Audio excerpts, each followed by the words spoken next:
everybody. This is Naylor Racing Podcast, episode 3.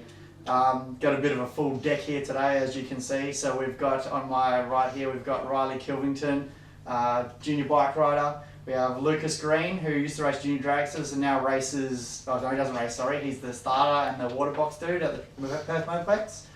And then we got Ashton, who is Riley's older brother, races in mod bike, third in the championship last year. So we'll introduce these boys, Riley, and tell us a bit about yourself, what you ride, what you're doing. I ride a junior bike in Perth, obviously, is my home track, and then travel around. Ride an R3, and my PB is 869 at 77, I think. Yeah. So Riley's making a bit of a return comeback to the podcast because needed somewhere to do the podcast, and this place is a pretty good place. So, yep, we got him back on, and Ashton missed out on the last one. We also got Lucas Green. You gonna introduce yourself to everybody? Worked down at the start line, raced juniors for I think it was probably 7 or so years, six years. Come runner up in the championship, and now working on the start line and water box. Yep.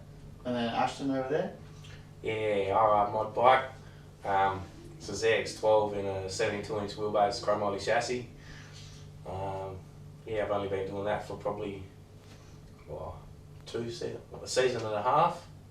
This will be my third season. Third, I suppose you'd say.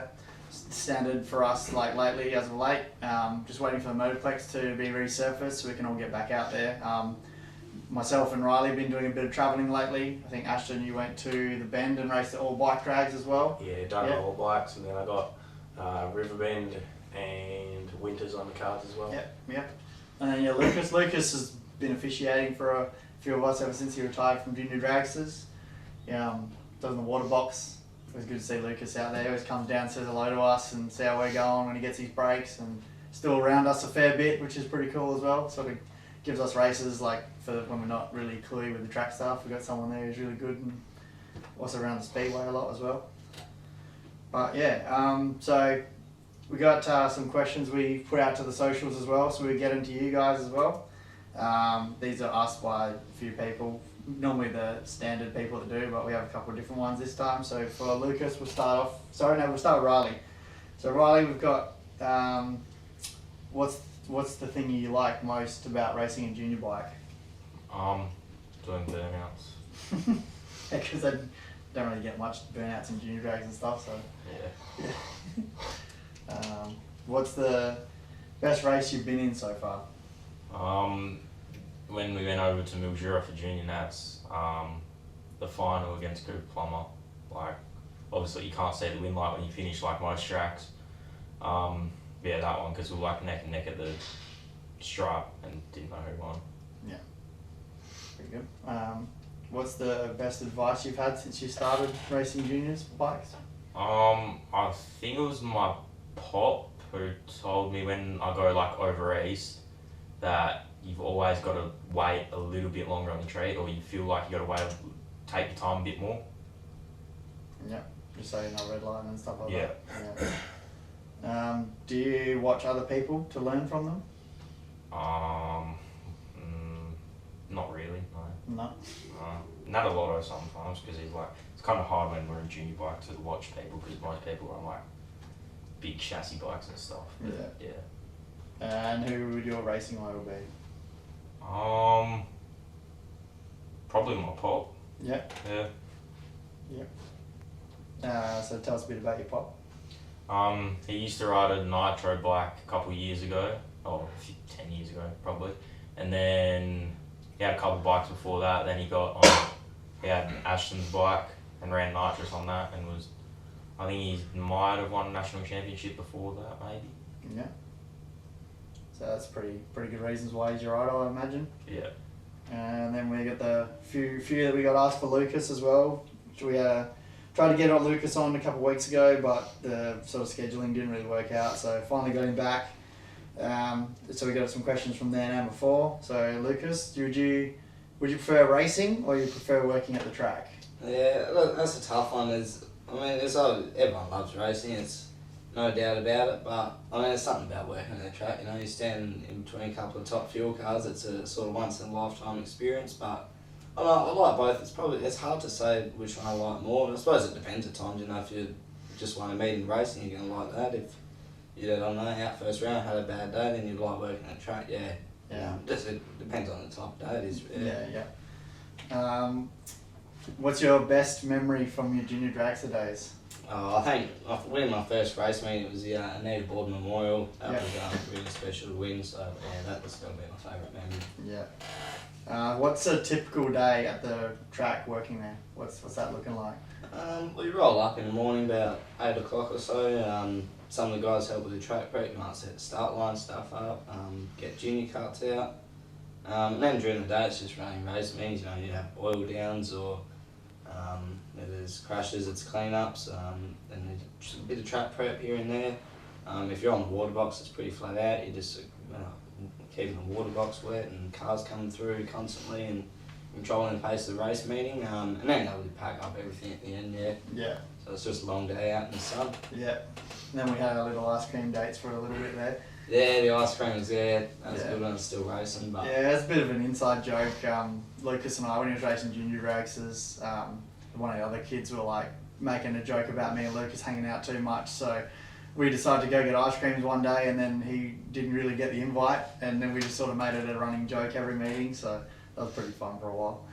And then, will we ever see you back in a race car? Oh, look, never say never. Obviously, my opportunity to come down the track one day, or when I see something like might buy. I thought about speedway racing, but then again, I also for the drag side, I like going down, helping out, working.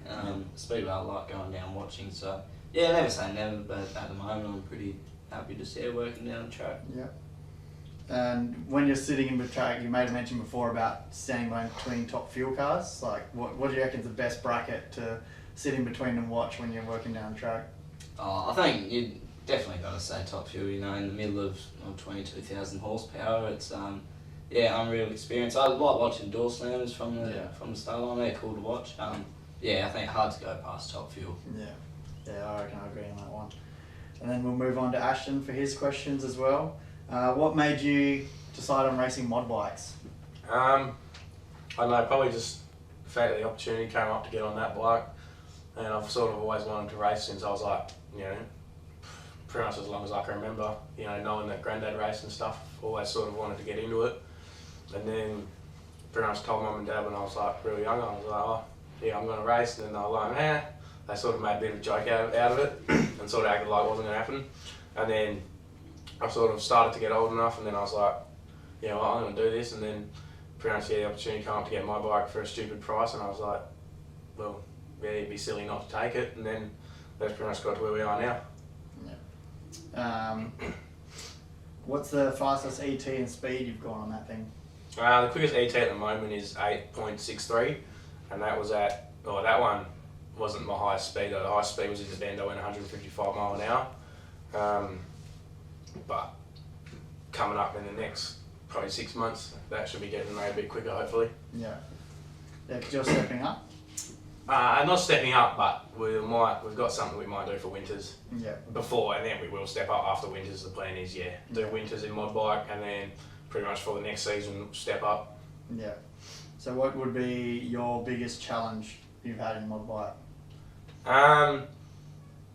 Honestly, probably when I first come in, there was a lot of people that were sort of talking a bit of smack about it and sort of saying a lot of stuff, like not very nice things. Just the fact that obviously, I was a young kid, and the fact that the bike I had, obviously there's a decent bit of gear, and it's just more the fact of people just sitting there saying stuff, which, you sort of just got to learn to try and block it out and not listen to it, because at the end of the day, that sort of stuff gets in your head. And just trying to deal with the fact of such a big field, running a big field and having 5 elimination rounds at pretty much every meeting, it's sort of, just trying to get my head around that, and being so young, it was just sort of had to try and mature a heap to get ready to do it. But definitely one of the harder things was sort of accepting the fact that people are sitting there and they're going to talk, but there's not much you can do about it. Do you have a pre-race ritual or routine? Usually I'll go far out. I can't remember now. As soon as I put my helmet on, pretty much I start to focus. That's the only problem. I think usually I put my right glove on before my left one though, because that's my lanyard glove. Yeah. So usually I'll put that one on first. I don't know why. I just seems to happen that way. And then I always get on the bike from the left hand side. Pretty interesting. Yeah. Yeah. And then what are your future? We'll add Riley into this one as well. What's your future plans for the rest of this season or next season? The rest of this season, yeah, I'll go over to Riverbend. We've got the new clutch that we're getting fitted up in the bike at the moment. There's just a few sort of machining things and that to be done. So obviously it's a brand new sort of clutch system that's never been run in any bike like anywhere. Yep. So it's brand new, designed by Lou Cotter and that. So that'll be the main thing, is trying to get that fitted up, get that set up for Riverbend. Hopefully there'll be a test day for that, because otherwise we'll be running the old clutch. And then our focus will be winters. We might put a little bit of gas on it, just to sort of see, see if we can get a decent time down in qualifying.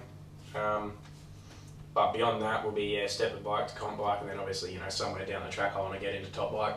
Yeah. But yeah, for the time being, the main focus will be finishing this season off and just sort of testing out all these new stuff before we put it back into comp bike and sort of have a go at that. Yeah. And Riley, same thing. Well, future plans for like the rest of this season. Obviously Portland in 2 weeks for the 660. So hopefully I will cap my points there. Yeah. Then probably Riverbend, and then Andrew Grand Final to try either win the championship or just place in it second or third. Yeah. Yeah. And then after like junior bike, hopefully I'll find a bike that comes up relatively cheap that I can try and get my hands on and start racing it. Yeah. Get working, boy. Yeah. So me and Riley we've just come back from Portland. We took the Altered down there, running Super Comp. It was a pretty small field, but we had the car living in Adelaide for a while, probably about 6 months. Obviously we couldn't race in Perth, so our sponsors gave us the opportunity to head east, do some racing over there. We went to go to Sydney, it got cancelled, didn't end up doing it. So we ran the Spring Nationals. The Altered went 795 at 165 mile an hour. We were 10th off the index and got the track record over there, which was pretty cool. And then went to Portland, sort of left the car in Adelaide again, went to Portland, took it there. We noticed that we were going pretty quick in the 8th mile at the bend, so figured we'll give Portland a shot, see what we can do there. We were over the mile an hour record there. And then, we took it to Portland, ended up going fastest 60 foot, fastest everything really there.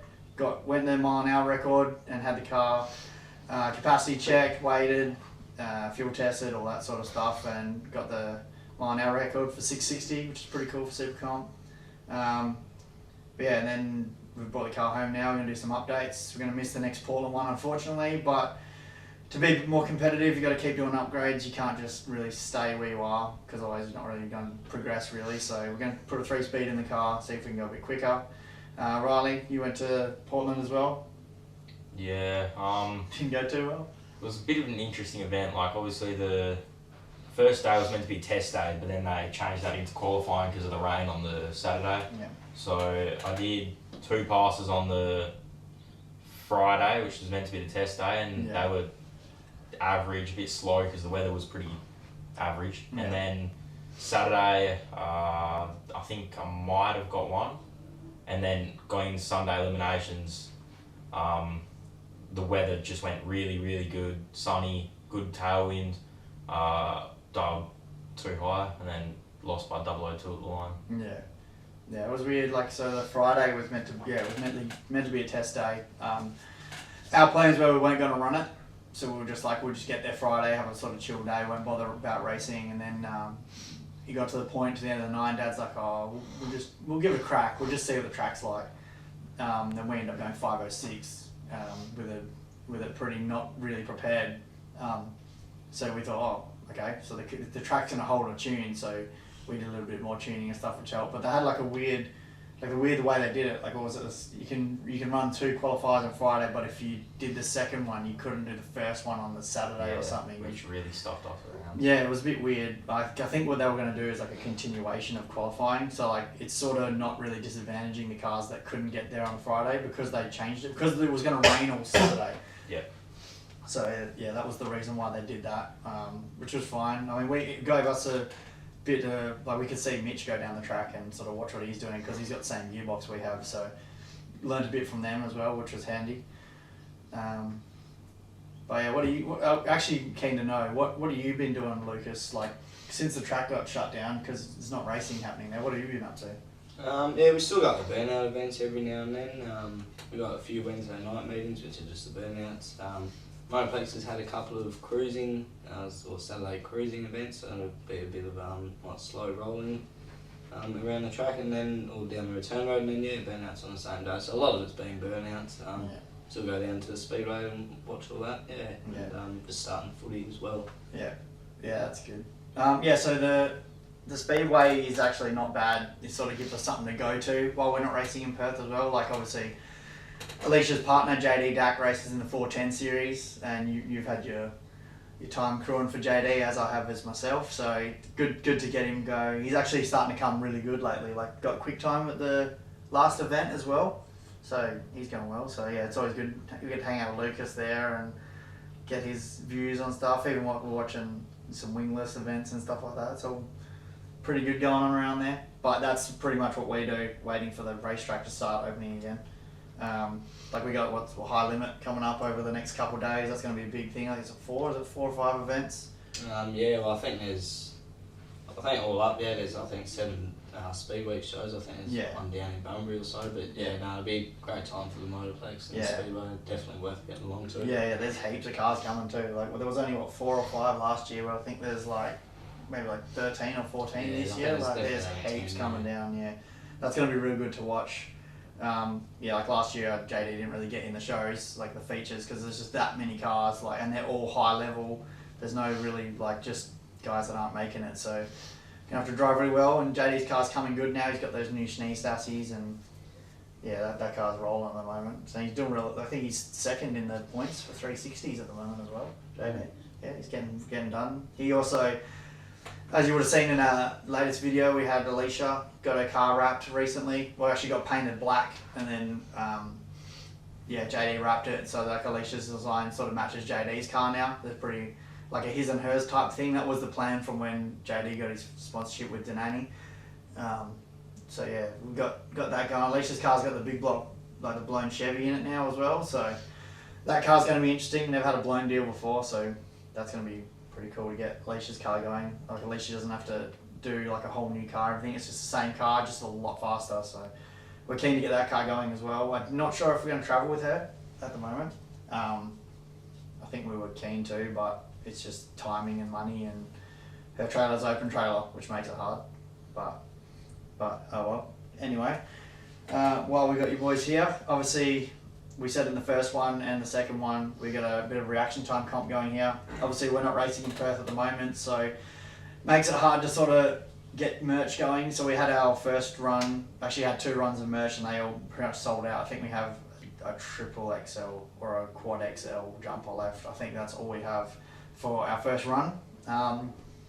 We've got new ones coming. They're in design at the moment. Alicia's obviously getting photos done of her car and everything now because it's not silver anymore. So it doesn't really match our merch. My car's got a scoop on it now as well, so again, it's not the same. So I have to get some new photos and that done. So I think the winner of this is just going to get a merch pack. We've all got brand new stickers and stuff now as well, so it's pretty tight at the top. So we had Dad get on the first podcast, and he decided that he was going to go 00 something off rip, 005.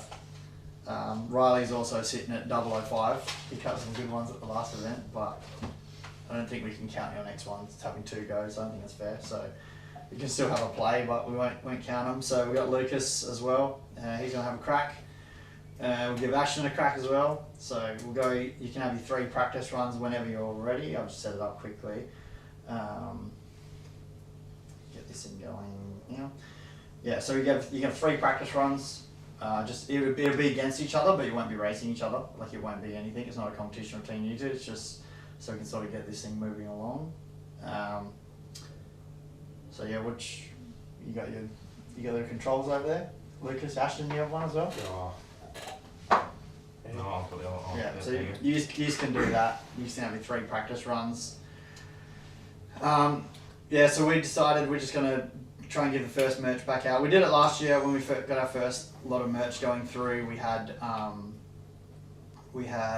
first competition. We had people that share our page and like our photos and stuff like that. So we put a competition out there, and Woods I have it on the random wheel. Riley won the first merch pack, got a hoodie and a shirt for himself. So I figured why not do it again, but to sort of make sure we keep these podcasts going, at least we can actually have a proper way of doing it. We might have a second one as well, which is going to be probably for the general public who come down as well, or people that just view our stuff, they can get involved in it as well. How many of these? How many have you had? Well, we've had 3 practices, and then we just did. How many official ones do we get? 3 official. So we'll start the official ones now. So Lucas, you're in the left lane. I got left. You're on the left. Yep. And Lucas is in the right. So we'll start off there. This is the official. You get 3. And starting it off. Oh my God. 001 for Lucas. No, that was mine. Is that Ashton? Oh, serious? So Ashton 001, and what did you get, Lucas? 063. 063. That's wild. Holding that. Cannot believe he's just done that off rip. Ashton 54. Lucas goes down to a 44. And for their final attempt, what are we getting? 040 and 046. So Lucas goes to 044. 001 is absolutely wild. I think you might get beat for your competition this time. I think I will. You might as well have 3 cracks at it anyway. Why not? You might as well have your 3 cracks. Wait, am I right? Or left? No, press your stage and find out. I'm right. You're right. No. Go for your 3. 036. You need to sharpen that up. You're going to have to go perfect Far to beat out. him. Oh, Oh, way too sharp. Big cherry. 78 on there. You can do your last one. You have to go perfect, otherwise Ashton's going to win this thing. Bro. Oi. 2. Getting too greedy, mate. Yeah. Oh well, that's pretty good from Ashton. Yeah, congratulations First on time that he's ever one. had a good light in his life. Wait, that technically would be my best light I've done. Because my best I've done on the bike is 002. Yeah. So that technically would be the best I I've haven't done. done that. I have a red lighting problem at the moment. I had one of them, it was the worst. I have a really tell me slow about brake that. lighting problem. Yeah. I haven't been cutting the lights too well at the moment. I had my reaction times are full of fruit at the Spring Nationals. I think did 4 runs and 3 of them were red lights. But got to sharpen those up. I actually did not too bad at the Spring Nationals. I think it did a couple of lights there. Not Spring Nationals, sorry, the South Coast Nationals. A couple of good lights there. That was an interesting event, that one. Running 660 feet is interesting. I haven't done that since junior dragster days. I think ended up going 501 and 136 mile an hour. But yeah, I mean, it's probably not any different to you running the 8th mile, but in the altered, it's pretty much let go of the trans brake, then you got to shift it, and then you're straight on the parachute before you can even work out what you're doing, which is interesting. But yeah, it was good. I had a great time there. Sure you did as well, even though you didn't really do too well. It was good. Yeah, I'm a big fan of it. So. It's just a good track, like. Yeah, I think so too. And you're right at sea level too. Yeah. Which is pretty good. It's just easy to ride and see how things are going. But yeah, no, it was good. So we'll move on to the next segment. This is the quickfire top 10. So this is pretty much just the first answer that comes to your head or what your preference is. We'll try and keep it short, sharp. We'll get through this one before we get on to our next segment. Are we doing it like one by one or like? We can have them. Everyone can answer. What do you mean one by one?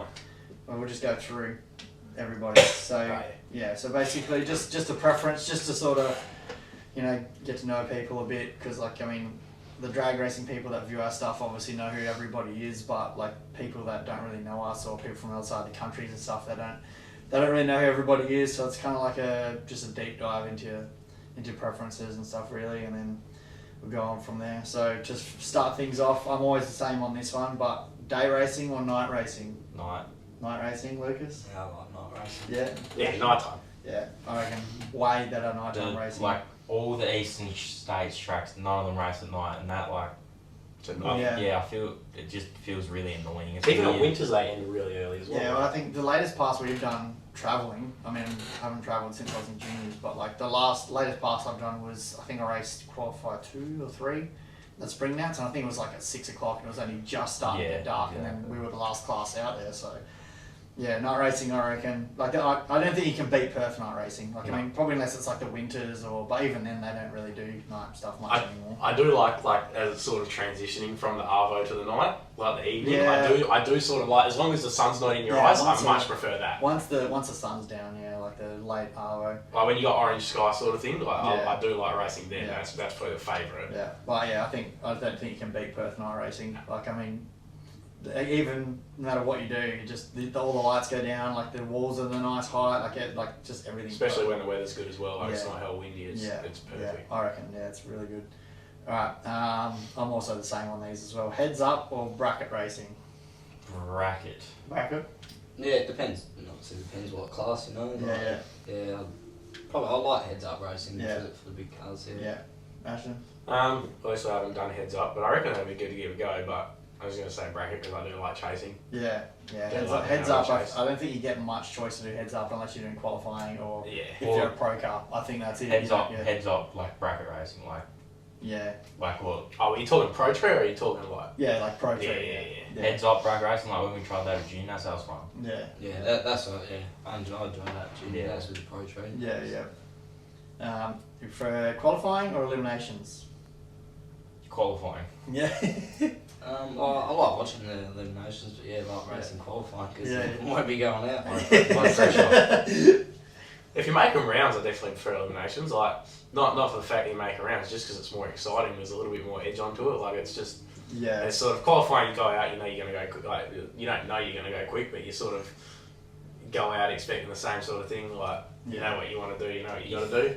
But eliminations definitely sort of got a bit more of a. Yeah. There's a bit more of like a sort of, I don't know, like nervous feeling to it that just makes it a bit more exciting. Yeah. I think elimination racing.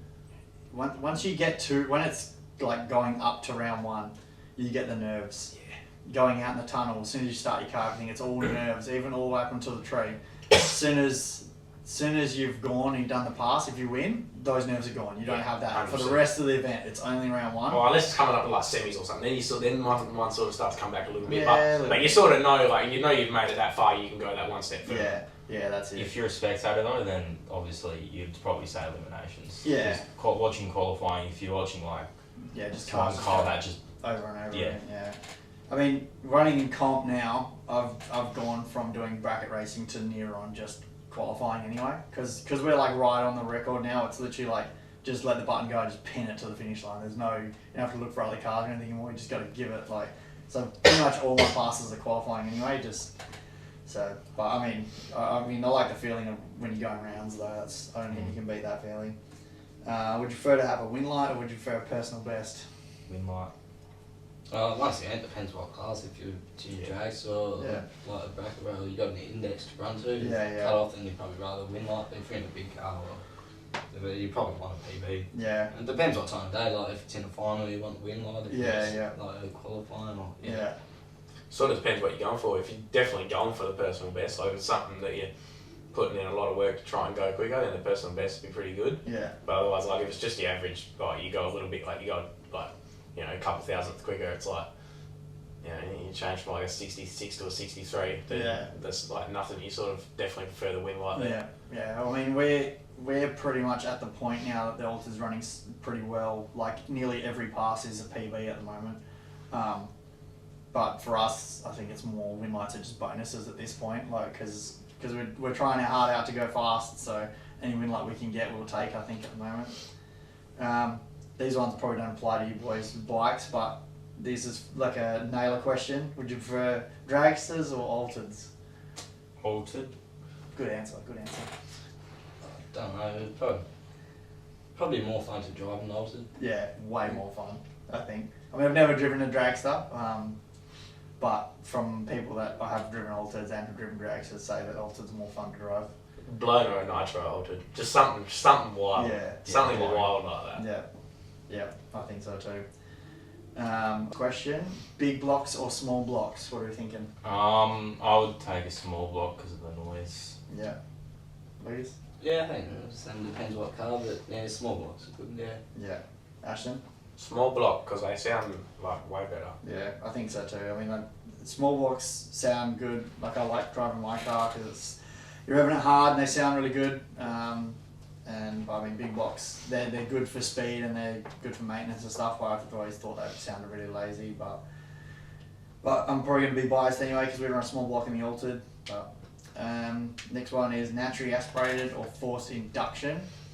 Naturally aspirated, because like pro stocks when they take off and go down the track, and like a pro stock bike, both of them too, when they rev hard. Yeah. Lucas? Yeah, I like naturally aspirated, but no, I like forced induction as well. Yeah. A lot more power, but yeah. And Ashton? They're both cool, but I pick forced induction, 100%. Yeah, I like the aspirated. That's just me again being biased because that's what we run. But yeah, the forced induction stuff does sound cool. Would you prefer to have a winner's speech or have a pit celebration? For me, winner's speech, because like I can't really celebrate very much because like I'm still not 18. So, yeah. Lucas? Yeah, winning speech is always good. Yeah. Chance to thank the sponsors and all that sort of stuff in Yeah. front of everyone. Yeah. Ashton? Yeah, winner's speech, because like Luke said, you can thank your sponsors and sort of everyone who helps you out, but you sort of can't really go past good pit celebration either. Like when it's a good one, Yeah. they're generally pretty good. Yeah, I mean, I've had one chance at a pit celebration, and it didn't really pan out because some of the people we were with were having a bit of a bad day because they went out in round one. So when I won my first treat, I was getting ready to get on it that night, but that didn't end up eventuating. So, you better believe that if there's a tree that says competition winner, I'm going to get. There's going to be one big pit celebration, so you're probably going to want to be there, I would imagine. Do we like the look of carbon fibre or chrome? Ooh, I think carbon fibre on most cars and bikes. Yeah. I think it depends what colour it's with. Yeah. Like that. I think Yeah, that's the I think big thing. Yeah. It just depends what colour it's with. Yeah.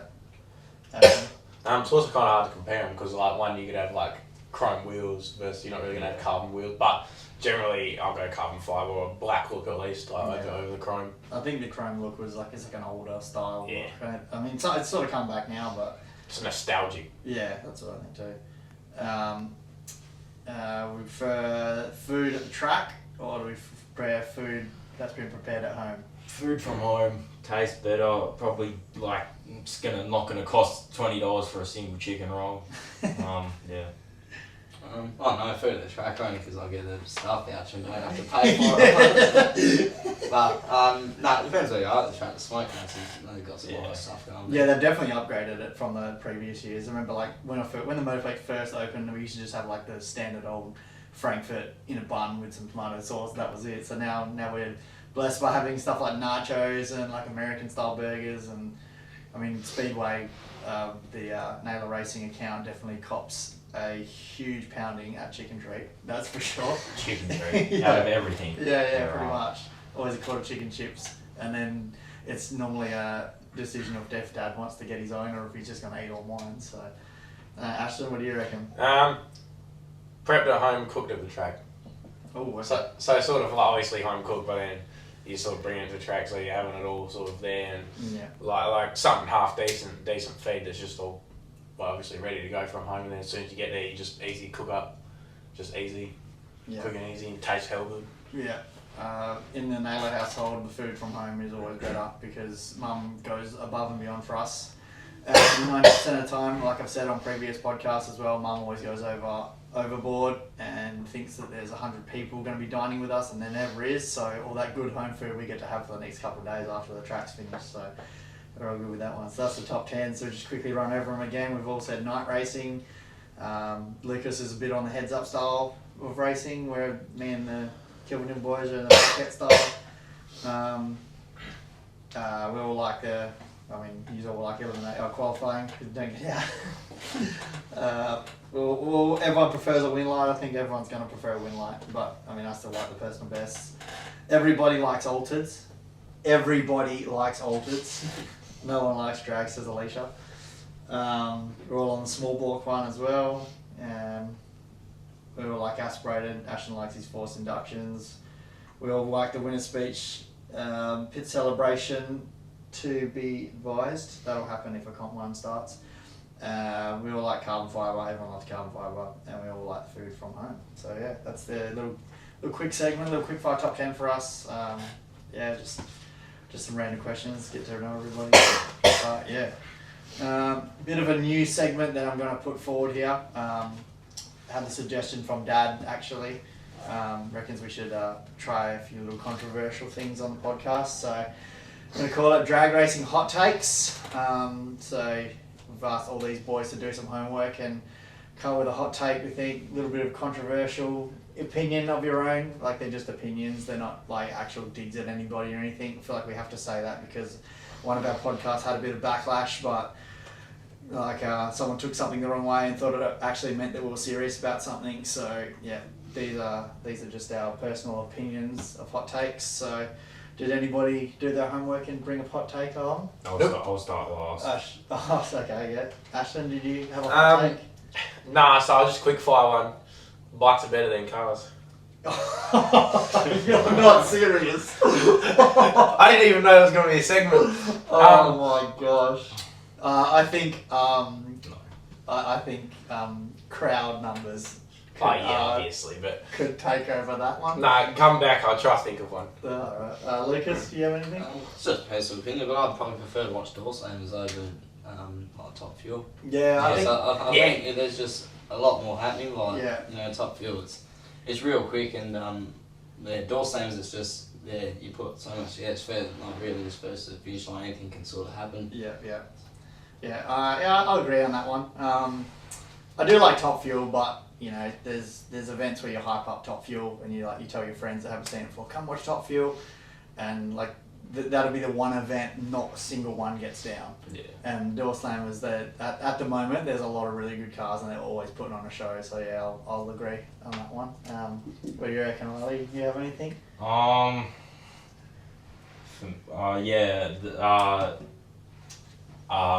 Darwin's track surface is smoother than the Bend. That is pretty controversial. I'm telling you, it is. I saw you float that one in one of the group chats, and yeah, a lot of people were digging you straight away for saying that. So yeah, Me personally racing on it, like I know it wasn't on my bike in Darwin, but it was way smoother than when I raced at the Bend. Yeah, I mean I can't really say. I mean I've only raced at the Bend. I haven't raced in Darwin. Every time we went down the track it was a PB. So I mean I can't really compare. The data didn't show that we were very bouncy, but the facility at the Bend's really nice. I've never been to the Darwin track, so I can't have an opinion on this. I don't know if any of you boys have been there. No. No. Yeah. So we'll let everyone battle that one out. I got mine. Oh, here we go. When the track's redone at Perth, that's going to be the best facility in the country.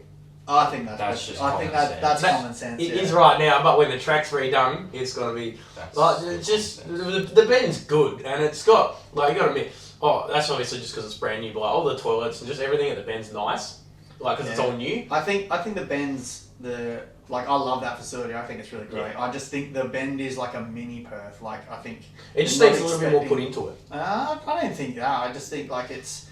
Even the way the stands and stuff's set up, I think the Bend is they're not expecting the crowds that Perth can get on a Aeroflow Nitro funny car round. I don't think that they've prepared for that.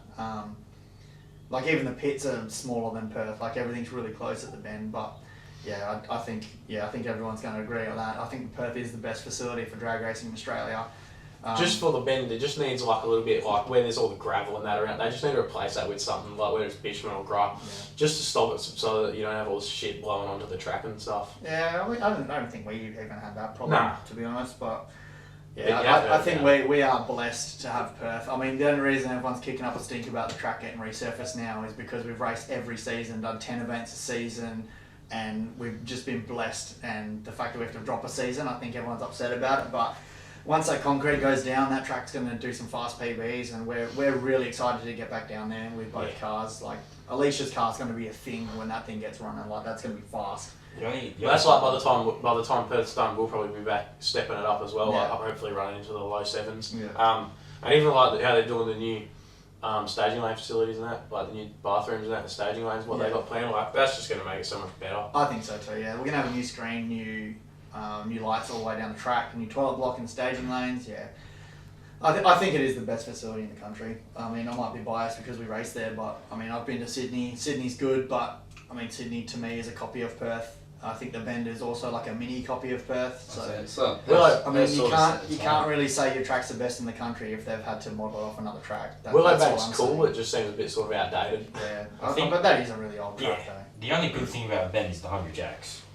Yeah, that would be cool if Perth put a Hungry Jacks there. Yeah, Hungry Jacks. I don't think that the Hungry Jacks at the Bend make as much money as when you're racing.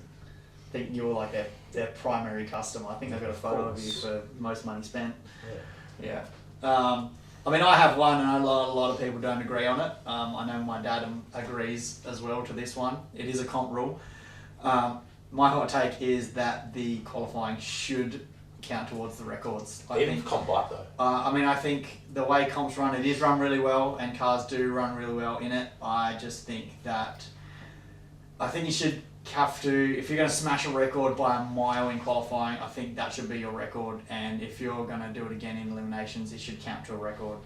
There's a lot of cars in Perth, not even in Perth, a lot of cars in the country. Because they're so far under their records, they will just run. They'll run a really quick time in qualifying, and then they'll get a car like myself or another car that's not quite on the index. And they'll know we'll have to try and cut a light, and 90% of the time we red light, which I've done. I'm guilty of it myself. So they don't have to do a run in round one. They'll 90% of the time get a solo in round two, and then the final's the only run they actually give it. And because they've only done it once, it doesn't count for a record. So I think it should happen. You should be penalised. I think you should be having a record count. Door slammer, you can reset the record in qualifying, can't you? Yeah, door slammer, but group 2 is different. It's really finicky group 2. But if they're still going for the record, like for the fact of it, it should be, and that should be with all comp classes, not just comp limit, comp bike. I just think it should. I know. I mean, it probably doesn't work. It's probably not going to work if that was to happen. But that's just my personal opinion. It is a hot take. I think comp is a really great class to be in, but unless you are willing to get right in your pockets, it's not really easy to run in. And then when you've got cars that are running half a second under, but they just only hit the record once, I mean, I think we are seeing that problem now. A lot of cars aren't going to come race comp because why would they spend all their time and money to try and race and they're just not going to be competitive? I mean, I have really great sponsors. I have my dad, and he's really great as well. You know, he's willing to put some money in. I'm putting some money in. We're all trying to upgrade our car so it can be more and more competitive, and it's working, as we have seen. Like, I mean, my first Western Nationals in comp, I was running, I think on PB then was like an 821, and the index is a 783. So we're giving up 4/10 on the start line, and within 4 events we've now gone 795 on the quarter mile. At the Portland track, index was 501, and we were running 501. So, I mean, for a car like us, we actually can upgrade and we can do things, but there's going to be a time we run out of upgrades and there's nothing else we can do, and we're going to be right on the record. And, you know, cars that just want to do a half tracker or a solo, you know, they're not going to be hurting their record, and that's going to make it hard for people to even want to get in the class. And a class that's making not huge fields, I think it's definitely not helping things. I think more people need to support it, but it is hard when you can basically tell you're not going to win before you even pull your car out the trailer. So that's my hot take. It's my personal opinion. I mean, it's not going to happen. We're not putting rule submissions in or nothing like that. It's just my personal opinion. But I know my dad agrees on it as well, because, you know, we want to grow the bracket. We want to bring it to the future. We want, you know, everything to work. We just don't want to have, you know, there's been years come where there's one car chases a championship by himself because there's just nobody that wants to support the bracket because it's just too hard. So that's my hot take. But sorry to go on a bit there, but that's just what I was talking about.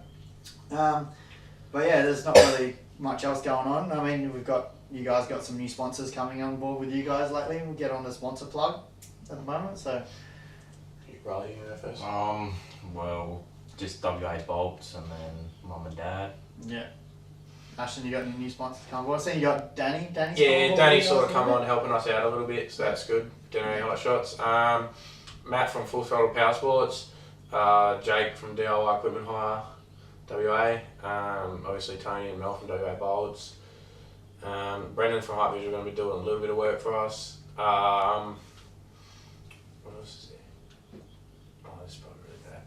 Oh yeah, Clyde from Bravo Resource does a bit as well. Yeah. And then that's pretty much it. So you got a bit more on since the last time we spoke. Also, race for doing my numbers. Oh yeah.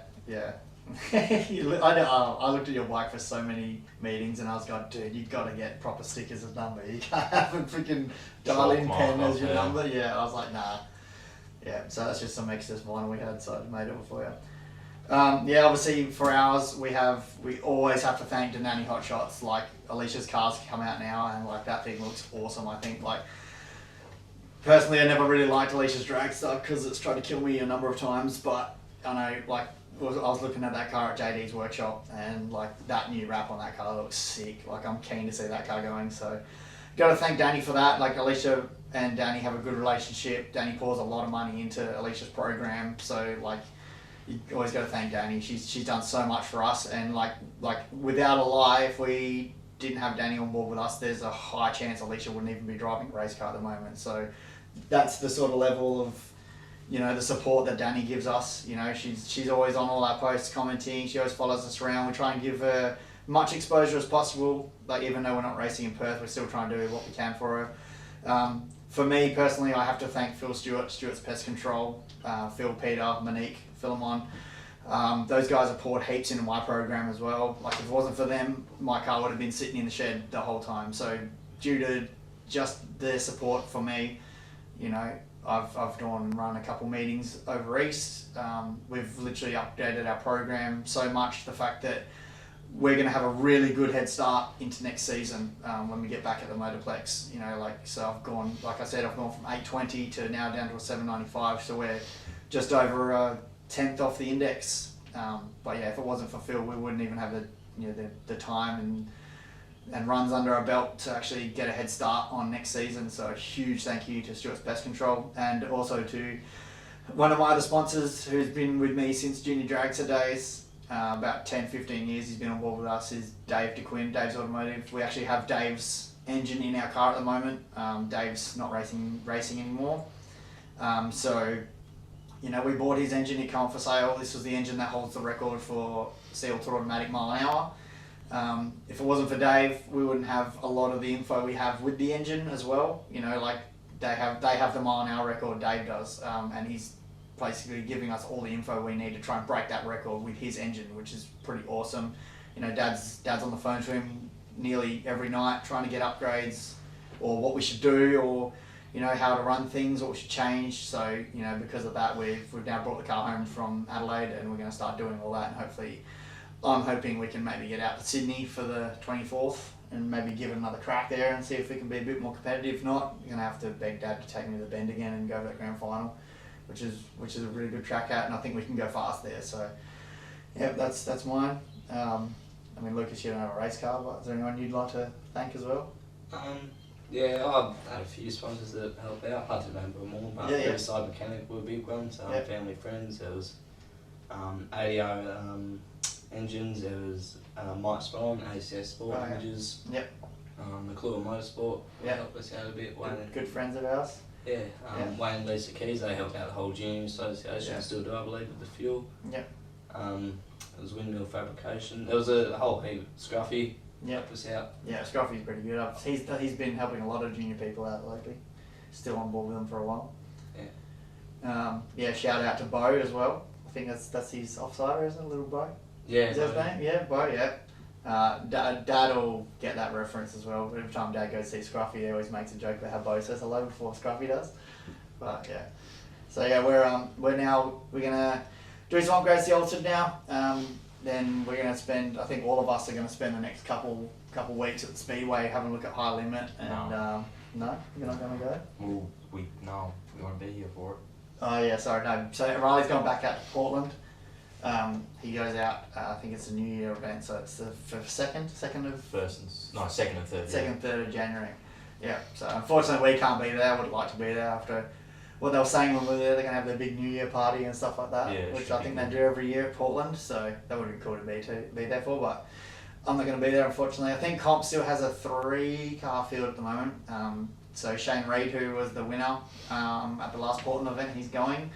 Nice fresh Christmas tree on his. I think he's only new to comp as well, so pretty good for him. Like, congrats to him. He did really well. Got Mitch Oxley by 001 in the final, being the second qualified car. So that was pretty cool. Then he's got, I think Luke Cartledge is entered, which he was entered for our one, but he didn't have the car ready in time. So, and then our good friends, the McClures, Connor's going out there to try and get some more points, I think, because I mean, it doesn't really matter to him, but we got a big jump on him getting back in Portland. Got close to him in the championship. I don't think we're competitive at all. I think it's just all fun for us, but I think they're going for the championship this year, so I think he's going to get some extra points, which he'll do when he gets there. I think with the max you can get 80 with 3 cars. I think that's what Mitch got when Shane got when we were there. So I think me and Mitch are now tied for 3rd, I think, in the championship, and then Connor's 2nd, and Peter Pisolides is 1st from his win at Spring Nationals. And then huge Superstock field. Shane Reed is currently leading the points for Superstock.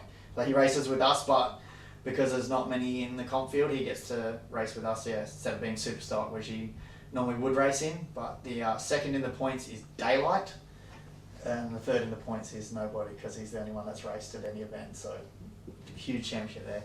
But anyway, so we're going to spend the next few times at the next few meetings at Motorplex at High Limit event. We might cover those. I'm not sure yet. Might see if I can swindle a little GoPro or 2 on JD's car. See if we can follow him around to get some more YouTube videos out there. Because obviously we're not going to be racing for a bit.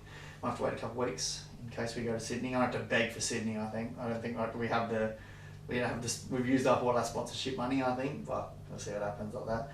So yeah, just huge thank you to these boys for coming on. Riley, Lucas, Ashton. Riley will probably find his way on a couple more podcasts. He's pretty keen to get on. Thanks for Lucas for coming back on. Like, our schedules didn't line up last time, but great to have you on, mate. It's always good to have a smiling face at the track as well. So thanks for coming on, mate. And Ashton, cheers for coming on as well. Yeah, cheers for having us. Yeah, no dramas at all. We'll end it there. We've got to try and get another one of these out there pretty soon. We'll have to see who our next guest will be. There's a couple I have in mind. Dad's keen to get on for another one as well. He's pretty busy today, so he couldn't get on. So, but yeah, we'll try and get another one out. Hopefully in the next week or 2 weeks or so. Maybe get Alicia back out here and get her on. She's going to Geraldton this weekend with JD. I think that's their last week before they got the big hectic High Limit coming up. So, but all right, thanks everybody for watching. Thanks for everyone who's listening. We'll get this out as soon as we can. And yeah, thanks very much. See you later.